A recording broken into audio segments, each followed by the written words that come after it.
Hi, in this video I'll be investigating the nature of stationary values.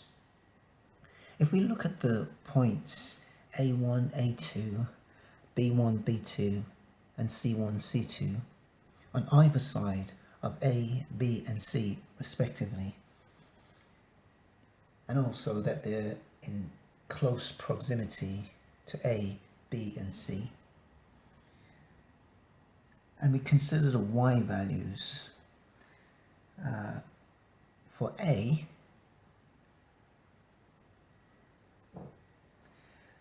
which is a maximum value,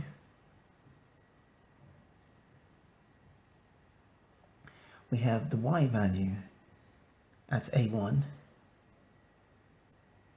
is less than the y at A.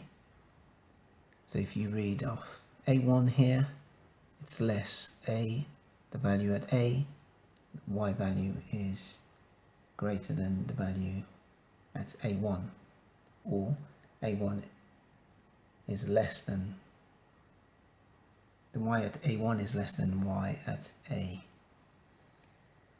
and y at A2 is also less than the y at A. So this is slightly below the value of where A is. A is right here on the top. Likewise for B, we have a minimum value,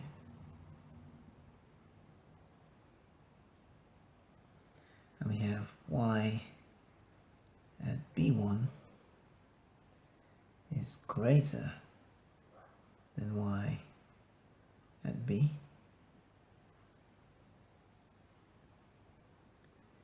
and y at B2 is also greater than y at B. Okay, I've laid this out a little easier for you to read. So y at A1 is less than y at A, and y at A2 is less than y at A. And for B, a minimum value, y at B1 is greater than y at B. Yes.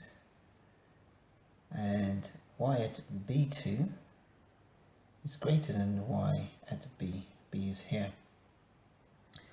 And lastly for C, which is a point of inflection,